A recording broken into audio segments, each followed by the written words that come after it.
So I'm gonna try something new on this channel. We're gonna do some movie reviews, not just new ones, but old ones. That's right. We've done new movie reviews. It's time to do some old ones, and not that old. Some of them might be kind of old, but we're gonna talk about today Spider-Man 3. Might come as a surprise, that I actually own this DVD. Most Spider-Man fans hated this movie, but I was one of the ones who liked it, motherfuckers. Yeah, that's right. I like this movie. Now I've got a lot of complaints, and of course, you know me, I'm gonna state every single last one of them. What I liked about this movie, and what I didn't like about this movie. Number one, what I didn't like about this movie was, well, Spider-Man cries a lot. And yeah, he's a real pussy in this one. He's a big baby. Always crying all the time. But I guess it's because of all the emotion. So I can understand it's kind of heartbreaking what happens with Mary Jane in this. She's forced away. It's also not the best story. And also, you gotta really say that this is probably the worst uh, villain ensemble that I've ever seen. Sandman and Venom, these guys teaming up. Sandman is a Spider-Man jobber. He ain't a big villain. He's like a Santino Marella of the Spider-Man universe. He ain't big at all. He's just a small-time crook, basically. And something happens to him, and he's Sandman. Uh, Thomas Hayden Church plays a good Sandman. It's very emotional. He's doing this for his daughter. He wants to give his daughter some money because she's sick and all that. And I understand where they were coming from. They want you to be sympathetic to the villain, and this is an interesting twist. He's a bad guy because he steals and shit, but he ain't that bad because he's doing it for a good purpose. You know, there you go. But it just could have been done a lot better. It didn't have to be this way. They could have, you know, just made Sandman a straightforward villain, and it probably would have been a little bit better. Too much focus on Sandman, and Venom. This was such a poor representation of the character. They pick a comedy actor like Topher Grace to play Venom. Venom is undoubtedly the best villain in the Spider-Man universe. Next to Carnage, and that would have been the thing. How much better would this movie have been since it's all about symbiote and it's Spider-Man finally wearing the black symbiote suit? How cool would it be to have Carnage and Venom in this movie together, and instead he teams up with the Sandman? But enough about this Sandman. We already talked about him. Let's talk about Venom and Topher Grace's performance in this film.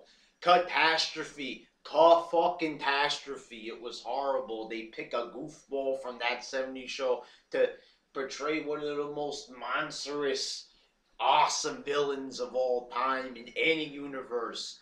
An awesome villain, just better than any other Marvel villain or DC villain for that matter. Venom is the tops when it comes to villains.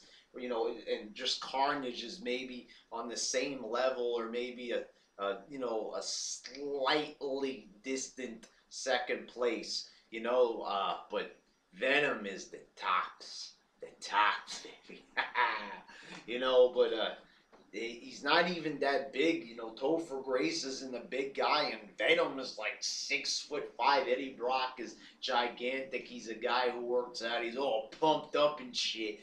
So it just was a bad choice, and also Venom didn't seem monstrous at all. Even when they do the CGI looked good. I mean, Venom looks pretty good in this movie, but he should be bigger. He should be taller. And also the fight scenes are pretty good though. I mean, the action does deliver, but Venom should have been kicking Spider-Man's ass all over the place, but that doesn't really happen. You know, he gets in some good shots, but that's it. You know, and that's about, you know, that's probably the worst part of this movie is Venom just sucks. He sucks. There's no way to go about it. Um, Also, I'm not a big fan of when he gets the black suit that he's not all black. It sort of still looks like the costume with all the lines and shit. There should be more to it than that. You know, he should look better. Doesn't look that great. Um, Now that's enough of the negatives. The positives is that this movie, it's very entertaining. It's action packed. You got the romance element. You know, Toby Maguire just, you know, totally kind of shows in this movie that, you know, he's a decent actor, but can be a little bit boring at times. You know, there's no funny lines really in this. There's comedy, but he's not directly responsible for it. He's involved in comedic situations. And, you know, and it's also a little bit disappointing. I know I was going to say more positives, but there's still a lot of negatives in this movie. You got to say that it's really stupid that, you know, instead of being sarcastic and funny, you know, verbally. You know, he's being funny when he has the black suit and, you know, it's underneath him and the symbiote's still a part of him. He's walking down the street, he's dancing, he's acting goofy, but it's a good kind of goofy, and I enjoy that type of comedy. But sometimes the comedy is a little bit too much in this movie. Even though I enjoyed it, it's just a little bit too much. They should have transferred that humor to him verbally. He should have been mocking Venom and Sandman, being classic Spider-Man from the comics and cartoons. But instead, you know, he's just, you know, dancing down the street. I mean, that's all good and fine, but it really turns out to be a negative, sort of.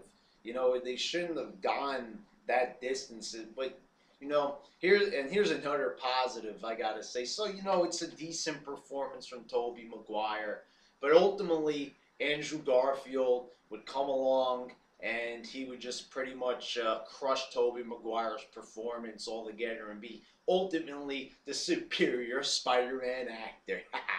But you know, overall, I gotta say, I just can't say I hate this movie. It's Spider-Man, and I love Spider-Man, so it's Spider-Man. Yeah, Spider-Man. It's good, you know, and I like it. The CGI is good, the action is good, and overall, it's just a very enjoyable movie. Um, you know, it's one of those movies where I could sit down and I really can't turn off. It's got a lot of negatives, but it's a lot of fun. It's funny. Uh, there's a lot of entertainment.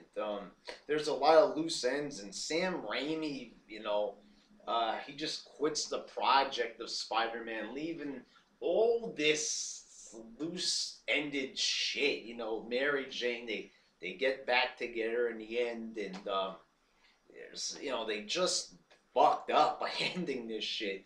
You know, I really wish that the um, the Amazing Spider-Man would have continued on, that there wasn't an Amazing Spider-Man, but a Spider-Man 4. I really wish they continued on with this. You know, they fucked up a little bit with this one, but it would have been nice to redeem the series with a fourth Spider-Man that was as good as the second one.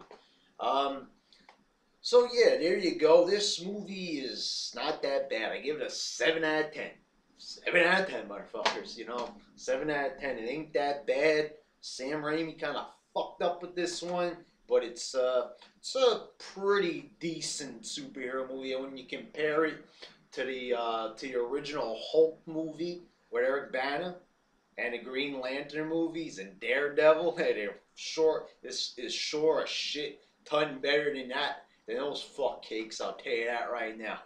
Alright, Spider-Man 3. Not a bad movie. If you haven't seen it, don't listen to the naysayers. You should watch it and judge for yourself. Alright.